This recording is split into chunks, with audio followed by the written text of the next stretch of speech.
Salve pessoal, estamos aqui para mais uma das nossas Pílulas Vermelhas. E essa semana é a última semana do ano que faremos Pílulas Vermelhas. Eu vou descansar até meados de janeiro, sei lá.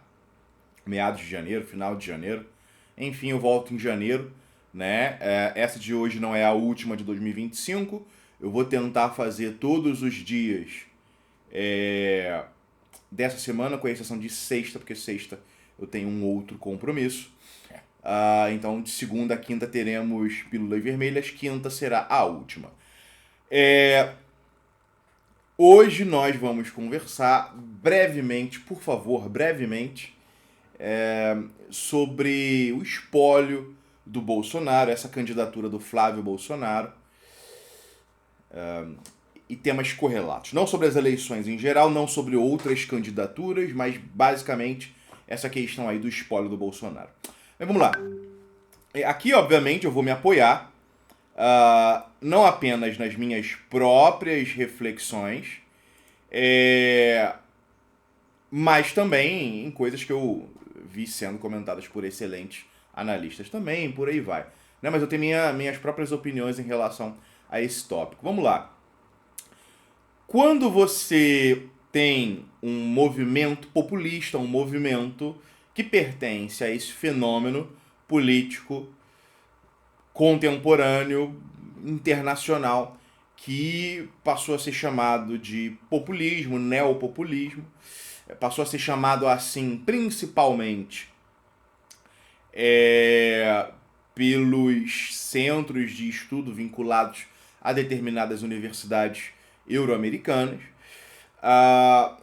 Ainda que na Europa, particularmente, esse fenômeno tende a chamar a si mesmo de soberanismo.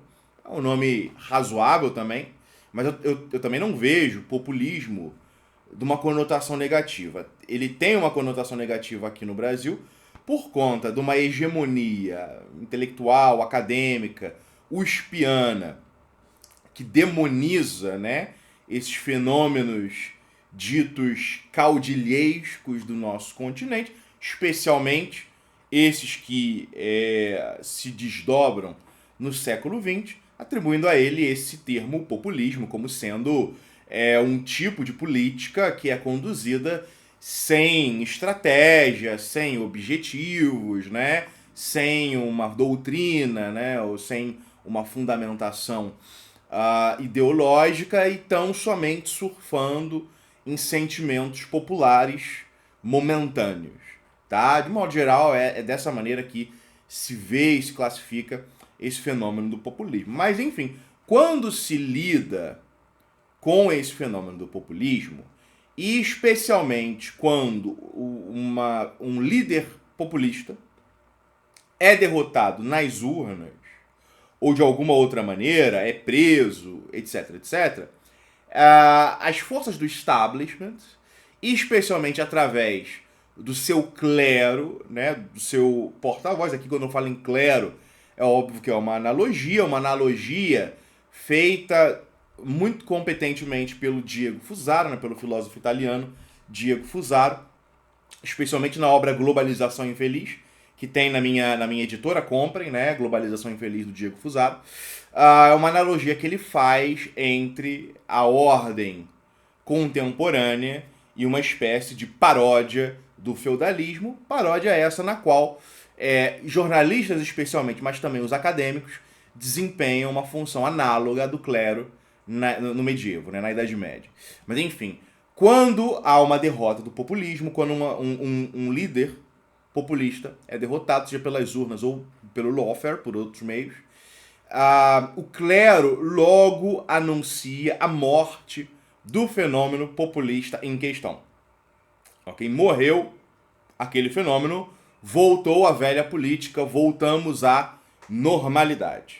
Né? Por normalidade, eles se referem ao jogo político liberal, em que você vê uma alternância entre líderes, partidos, né, de esquerda liberal e direita liberal, sucessivamente, né, alternando-se na consecução de um programa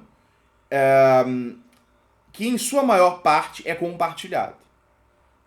Em sua maior parte, vejam só, quando a gente pega isso no Brasil, ainda que o Lula ele tenha um pé num populismo, quando a gente pega o Brasil recente, anos 90, primeira década do novo milênio, e a gente tenta entender, ou a gente compara, o que é um governo do PSDB, o que é um governo do PT, inevitavelmente a gente chega à conclusão de que a maior parte dos programas é compartilhado entre esses partidos, né? E que as diferenças exacerbadas no discurso, na praxis, são mínimas, né? Entre o PSDB e o PT, a diferença está na ênfase nas privatizações, né? Ou seja, na ênfase em você incrementar o papel do capital privado na esfera pública, tá? Ou, né, a ênfase em programas sociais de distribuição de renda. É só isso. Tá? É literalmente só isso. A Machado Wokismo, PSDB, nunca teve nenhuma veia conservadora, sempre foi liberal também, liberal, progressista nos costumes, tá? Nunca teve muito esse apoio de ONGs especializadas nesses temas, mas as conexões internacionais do PSDB sempre foram nessa linha. Enfim, eu vou ficar insistindo nesse tópico porque me parece uma questão dada, tá? Me parece dado que existe um consenso liberal quando o populista é derrotado, sofre um revés, o clero anuncia o retorno ao consenso liberal. Voltamos ao normal. O Brasil está de volta, né? Os Estados Unidos estão de volta. A Itália está de volta. Quem quer que seja, está de volta, tá? A gente viu isso quando o Trump perdeu nas eleições para o Joe Biden, a vitória do Biden, no caso, uma vitória fraudulenta, uma vitória roubada, todo mundo sabe disso também, não tem nenhuma novidade aqui, pessoal. E aí os jornais, os principais jornais do país, anunciaram a morte do trumpismo. America is back, né? Voltamos ao normal, voltamos à verdadeira política, voltou a seriedade, os Estados Unidos podem ser respeitados de novo, recuperamos nossos aliados.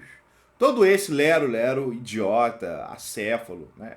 Não passa de propaganda, não é análise, não é estudo, não é reflexão, é propaganda promovida ali, né, pelos porta-vozes do status quo.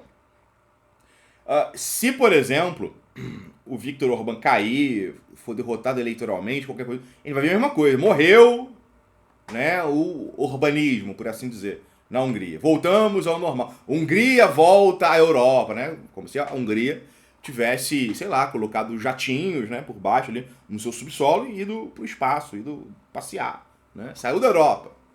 Né? É dessa maneira que vai ser. Podem escrever. Eu não acho que o Viktor Orbán vai cair, mas se ele cair, vão escrever Hungria volta à Europa, né? Vai ser essa terminologia que vai ser a Hungria volta à civilização. Vai ser esse tipo de coisa que vai ser escrito pelos jornalistas na Hungria e ao redor do mundo, porque nesse consenso liberal que é internacional, as classes são ainda mais internacionais e pensam de uma maneira mais objetivamente internacional, pelo menos as classes dominantes, do que as classes dominantes do sistema capitalista na era do capital industrial, né? Na era pré-financista. Então, assim, ali a classe dos capitalistas enquanto tais, né? Dos grandes capitalistas, também ali dos tecnocapitalistas ou turbocapitalistas, e a classe, especialmente o clero, essa classe dos porta-vozes, essas classes aí que eu mencionei, elas são fundamentalmente internacionais. Por isso que vai ser dito sua Urbancaí e por aí vai. Enfim, Bolsonaro perdeu as eleições. A gente teve aí não sei quantos anos de via crucis aí do cara, né? Ele tá passando aí pelo Nigredo dele, a descida ao inferno, né? na jornada campbelliana do herói. Ele tá aí, desceu ao inferno, agora tá, né? Literalmente na masmorra, ainda que seja uma masmorra bem equipada, chique até. Mas ele tá passando por essa fase na sua história. É possível que ele vá morrer preso, até porque a gente sabe que o STF quer manter o Jair Bolsonaro na penitenciária até as eleições, o que talvez não seja muito condizente com a situação de saúde dele, né?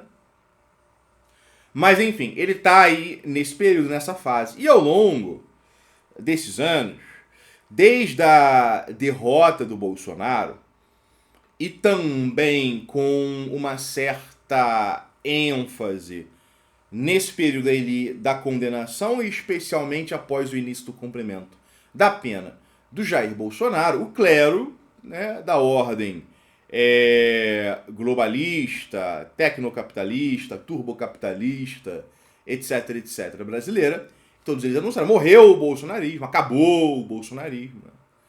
Então, estão repetindo isso. Primeiro juízo que eu vou fazer, tá, pessoal? Primeiro juízo aí incisivo, né? É de que essas análises estão erradas. Por que elas estão erradas? Porque eles tratam o fenômeno Bolsonaro, tal como todos os outros fenômenos do populismo, como sendo um acidente de percurso, numa trajetória brilhante, progressista, da ordem liberal rumo à sua inteléquia, rumo à sua perfeição, que é o fim da história. Então, nessa marcha das sociedades liberal-democráticas rumo ao seu fim da história, talvez imprevistamente, existem alguns acidentes de percurso, algumas pedras de tropeço, né? Mas essas pedras de tropeço estão sendo superadas e vão ser superadas, tá? É dessa maneira que o Bolsonaro está sendo visto, como sendo um acidente de percurso. Foi dessa maneira que o Trump foi visto, como sendo um acidente de percurso.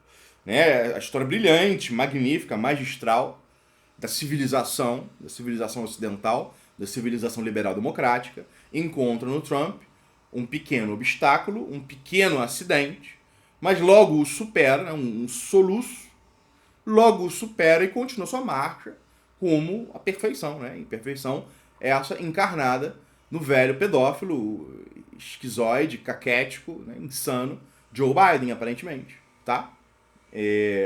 Então é mais ou menos assim que é tratado. E essas análises, elas estão sempre erradas. Porque existe aí uma incapacidade ou uma indisposição de reconhecer que isso que nós chamamos de populismo é aí a expressão política, a erupção política de determinados sentimentos, anseios, desejos que já eram subjacentes na ordem liberal-democrática, desejos esses concentrados especialmente na classe trabalhadora e na classe média, e desejos que estavam reprimidos, porque na ordem do consenso liberal, desejos que não são liberal-democráticos não encontram veículo de expressão, veículo legítimo, aberto, mainstream, etc, etc, para sua expressão. Então são desejos, anseios reprimidos e reiteradamente traídos pelos políticos eventualmente eleitos por massas que acreditavam falsamente que eles talvez fossem corresponder em alguma medida a esses anseios, a esses desejos. E conforme esses anseios e desejos são reprimidos e traídos ao longo de 10, 15, 20 anos, eles vão assumindo, né, uma feição, uma expressão cada vez mais radical, até que há essa erupção que nós estamos chamando de populismo. As causas do bolsonarismo são profundas. Não houve surto coletivo, o povo brasileiro não virou fascista, não houve uma grande transformação, né, do povo brasileiro, da mentalidade do povo brasileiro. Houve, na verdade, aí o acúmulo de determinados anseios e desejos, envolvendo aí, por exemplo, a segurança, uma certa noção de normalidade, uma certa noção aí de determinados valores familiares vistos como ameaçados, e por aí vai. Determinados anseios que também estão ligados ao consumo, etc, etc. E que se expressam aí através do populismo, tá? Então, o primeiro juízo que a gente tem que fazer é que o bolsonarismo não morreu. O bolsonarismo não morreu. E provavelmente não vai morrer tão cedo. Não vai morrer mesmo que o Jair Bolsonaro morra. Tá? Ele pode, inclusive, mudar de nome. Pode existir um bolsonarismo sem Bolsonaro. Um bolsonarismo pós-Bolsonaro. Um bolsonarismo que vai simplesmente se transmutar com a ascensão ou a emergência de uma outra liderança carismática, dotada aí dessa capacidade de mobilizar as emoções, o desespero, os desejos, o fanatismo de amplos setores populares, tá? E na medida em que o bolsonarismo não morreu, o Jair Bolsonaro ele permanece sendo um ator político central na República Brasileira. Ele tem cartas na mão. A noção de que ele perdeu todas as cartas é absurda e falsa e só pode ser tida como verdadeira se a gente considerar que todas as cartas dele, ou o baralho dele, estava completamente voltado para garantir a própria libertação, para tentar a própria libertação. E de fato, né, a profundidade da derrota e do fracasso do Bolsonaro tem como um dos seus elementos fundamentais, esse desespero para não ser preso, essa aposta de tudo exclusivamente no objetivo de não ser preso e, tendo sido preso, de ser solto, tá? Porém, o Bolsonaro percebeu que ele tem outras cartas na mão, ou que ele pode dispor de outros baralhos. Ele tem outras mãos. E uma dessas mãos tem aí como seu núcleo, tem como aí um dos seus uma das suas raisons d'être, né, uma das suas razões de ser, o fato de que os seus rivais na direita não têm voto. Pessoal, centrão, centro-direita no Brasil, desde os anos 90, fracassaram em eleger quem quer que fosse. O PSDB e o espírito do PSDB, que vai além do PSDB enquanto partido, não tem voto. Quem tem voto no Brasil? Lula e Jair Bolsonaro. Apenas Lula e Jair Bolsonaro possuem voto no nosso país. E, portanto, os candidatos diretamente, literalmente apoiados por Lula e Bolsonaro, aqueles que recebem a bênção, né, do rei pescador, que recebem ali a imposição de mãos, né, o consolamentum dos cátaros e tal, né, a bênção do rei pescador, a bênção do rei taumaturgo. Só quem recebe a bênção do Lula ou do Bolsonaro, ou os próprios Lula e Bolsonaro, possuem voto no nosso país. Portanto, Jair Bolsonaro é um ator político central, mesmo estando preso. E é aí que entra essa questão da escolha do Flávio Bolsonaro. O pessoal que não... Eu vou ser um tanto quanto cínico aqui. Eu vou ter que dizer o seguinte. Todo mundo que olhou para essa escolha e está reclamando, me refiro aqui aos donos de contas grandes. Os donos de contas grandes em redes sociais que estão reclamando da escolha do Flávio Bolsonaro é porque já foram cooptados e estão na folha de pagamento ou já receberam promessa de pagamento por parte de algum dos rivais do Bolsonaro, tá? No caso, rivais do Flávio Bolsonaro. Os rivais pelo espólio do Bolsonaro. Tarcísio, né, Michele e outros hipotéticos aí. Mas esses dois são, obviamente, os principais. Mais provavelmente, o Tarcísio. Ok? Os influenciadores que estão chorando porque o Jair Bolsonaro escolheu o Flávio Bolsonaro é porque ele já tem o rabo preso com o governador de São Paulo, Tarcísio. Tá? Então isso tem que ser, obviamente, levado em consideração. E aí, quando a gente fala nessa disputa pelo espólio do Bolsonaro, e a gente tem 3 hipóteses, né, principais, né, Tarcísio, Michele e Flávio Bolsonaro, a gente pode fazer uma distinção no que essas figuras representam dentro do bolsonarismo ou dentro dessas tendências em geral. A gente sabe que o governo do Bolsonaro e o movimento bolsonarista, no seu auge, era um fenômeno heterogêneo, extremamente complexo, que envolvia ali várias alas, vários setores. E além dos neopentecostais, né, e dos neoliberais ou liberais, você tinha ainda olavetes, né? Você tinha ali conservadores num sentido mais estrito, e outros setores. A gente poderia dizer que a família Bolsonaro representa a sua própria ala. A família Bolsonaro representa a sua própria ala. Uma ala identificável por sua priorização do próprio interesse clânico. Tá ok? Me parece que é dessa forma. Me parece que não existem grandes preocupações outras, além da defesa e do fortalecimento, empoderamento da própria família Bolsonaro enquanto tal. Então, olha só. O olavismo, ele se desintegrou, ele se dissolveu após a morte do Olavo de Carvalho e não consegue fazer mais frente comum, não tem mais capacidade de fazer um lobby dentro do bolsonarismo. Essa é a realidade. É óbvio que os olavetes negam que em alguma vez eles fossem uma ala do governo Bolsonaro, do bolsonarismo, que o Olavo teve qualquer tipo de papel no bolsonarismo ou no governo Bolsonaro. Isso aí são aí as lamúrias e gemidos, né, ou mugidos até de adeptos, tá?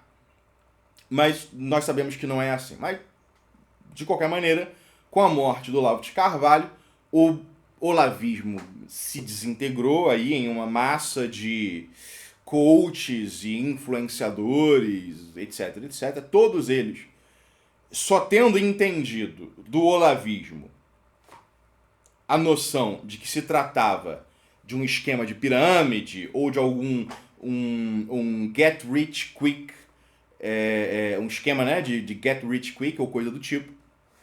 Eles só entenderam isso do Olavo. E basicamente é isso que você tem do olavismo hoje, excetuando aí algumas figuras individuais, tá?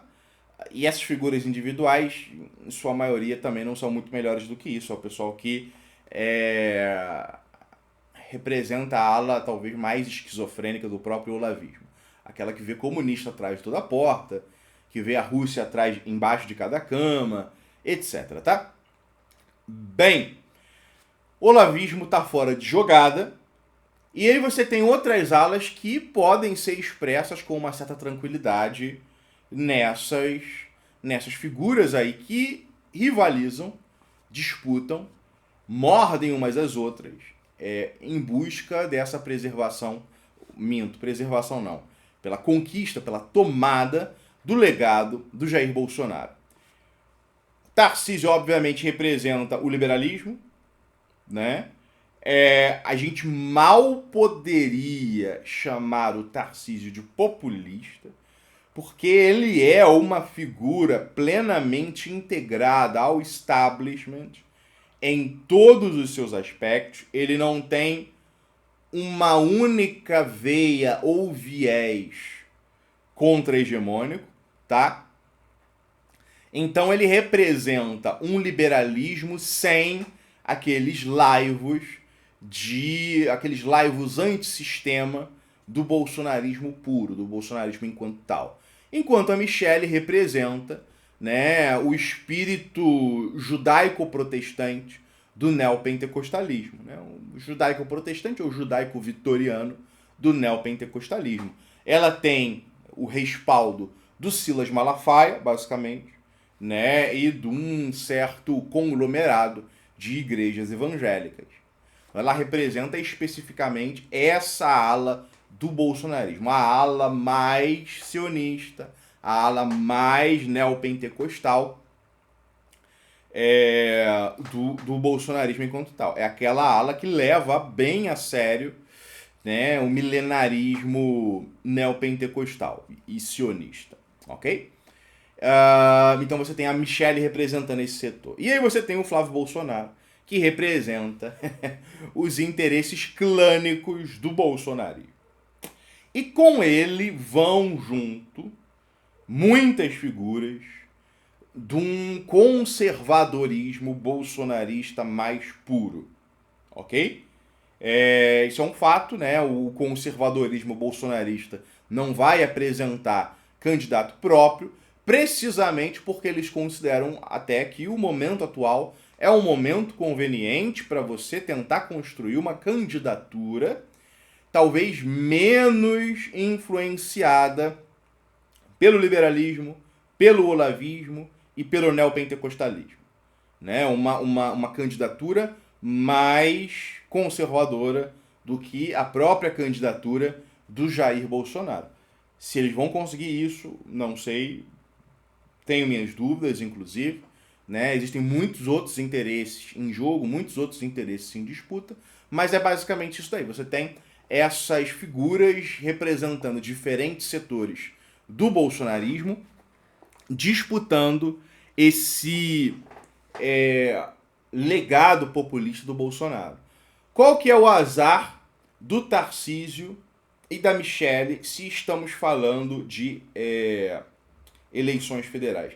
Não se enganem com enquetes que falam que o Tarcísio tem mais chance que o Flávio de vencer e por aí vai. Quando as pessoas vão lá votar numa enquete desse tipo, né, Lula ou Tarcísio, até por conta das notícias que elas já acompanharam na internet, elas estão imaginando que trata-se de uma candidatura do Tarcísio apoiada pelo Jair Bolsonaro, né? Que é uma candidatura que o Jair Bolsonaro indicou, que ele ajudou a construir, que ele deu as bênçãos, que ele deu o aval e por aí vai. Se a gente está falando no âmbito federal, pessoal, nenhuma figura de direita, nenhuma figura desses setores liberal-conservadores tem qualquer potencial ou capacidade eleitoral sem as bênçãos do Jair Bolsonaro. Essa hipótese é uma hipótese muito improvável. É só ver, por exemplo, façamos o teste. Em pesquisas, se passassem a incluir o nome do Jair Bolsonaro e do Tarcísio, quem é que receberia mais votos? Né? Num primeiro turno, por exemplo. Quem é que receberia mais votos? Tá? Então, esse é o problema. Esse é o problema desses setores aí do centrão e da centro-direita, os setores liberal-conservadores,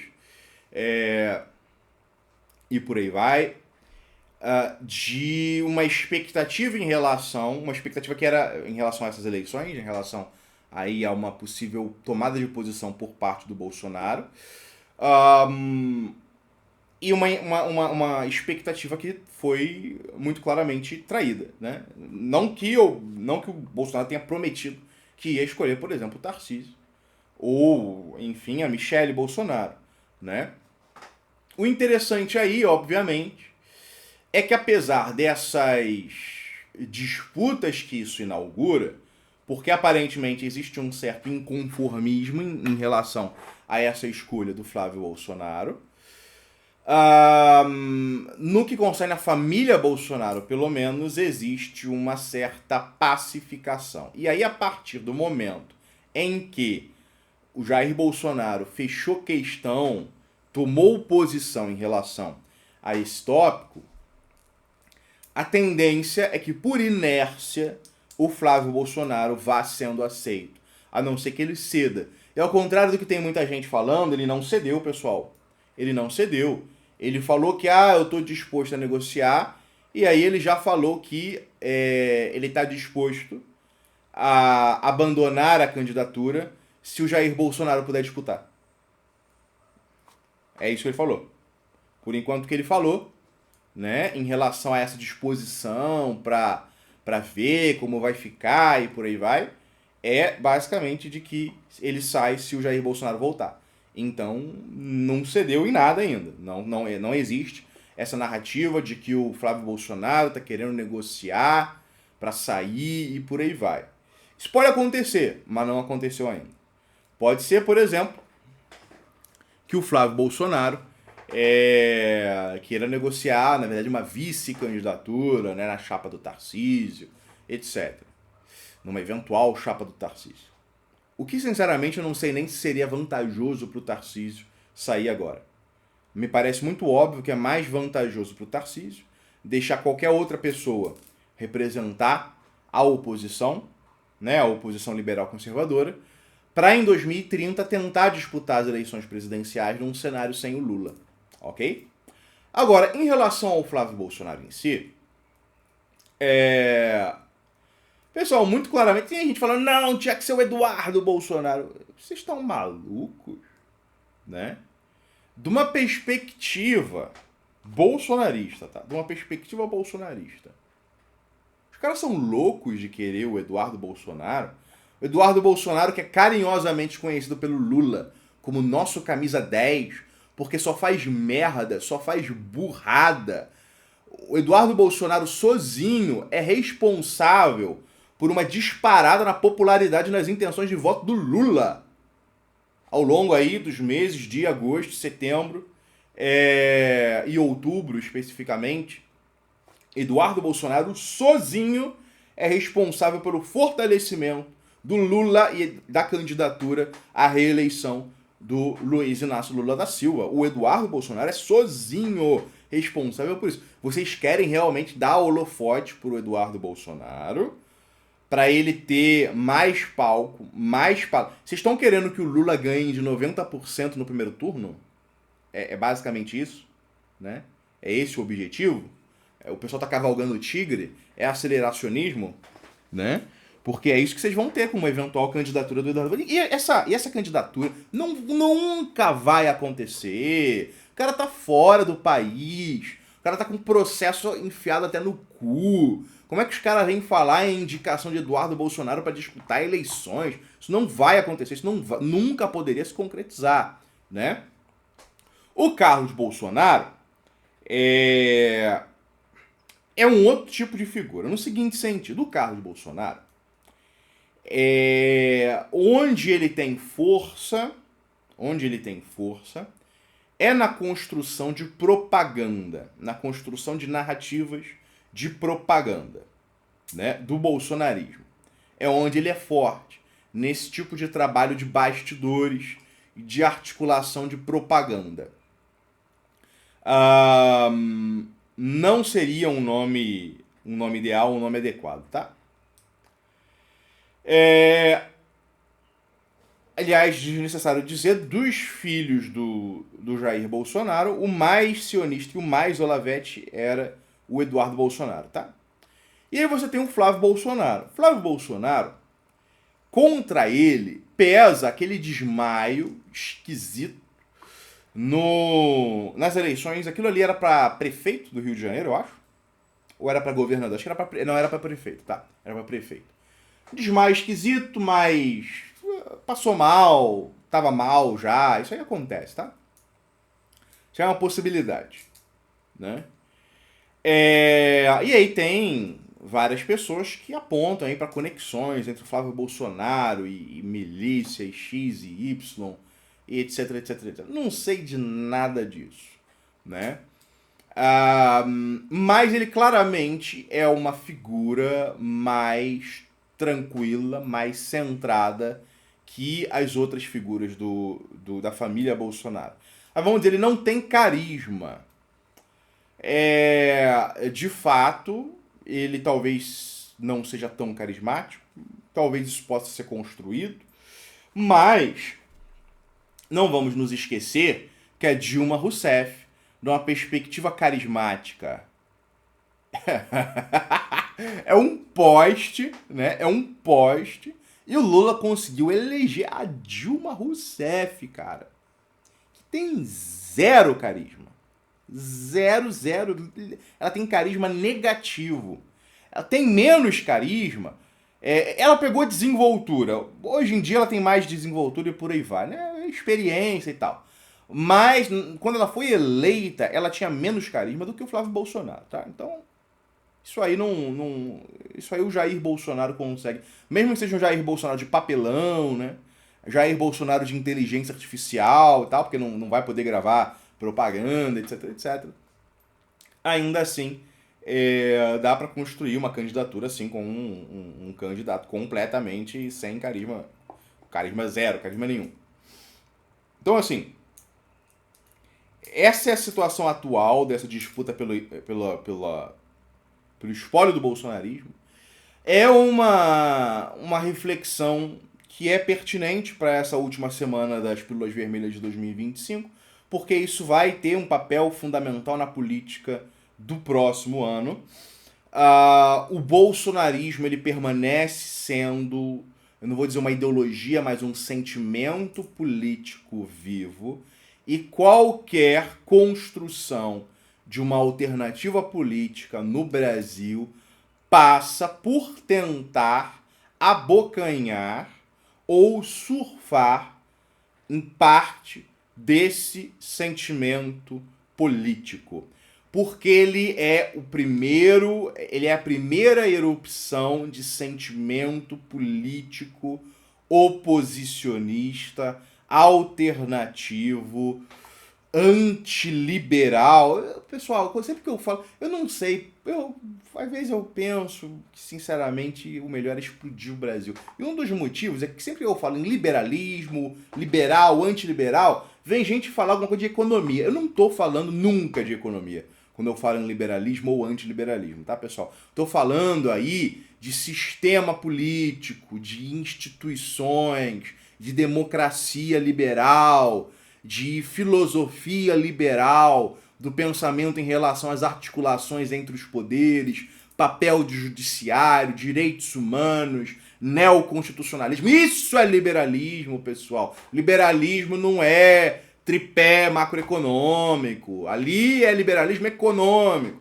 Beleza? Então, assim, bolsonarismo é o primeiro sentimento político em décadas a aparecer como numa erupção vulcânica, representando um sentimento de negação, de oposição, de crítica em relação não a um ou outro aspecto do sistema liberal hegemônico, mas ao sistema enquanto tal. Mas ele tem X, Y, Z, etc, etc, etc, etc, etc, etc, de características negativas. Foda-se. Foda-se. Ele tem essas características negativas porque os pastores dessas ovelhas são ignorantes ou filhos da puta. Tá? Porque o sentimento político em si de estar contra isso tudo que tá aí, né, genericamente, ele é interessante, ele é positivo e é a primeira manifestação disso em muitas décadas. E nas classes populares e na classe média. Tá? O que sempre é significativo. Tá? Então, assim, esse é um fenômeno que é importante se aprender em primeiro lugar, compreender, óbvio, mas também dialogar, né, e em alguma medida respeitar enquanto fenômeno político. Okay? Porque fingir que não existe, fingir que acabou, coisa do tipo, isso aí não vai levar ninguém a absolutamente lugar nenhum. Tá, ok? Então essa é a pílula vermelha de hoje. E até a próxima.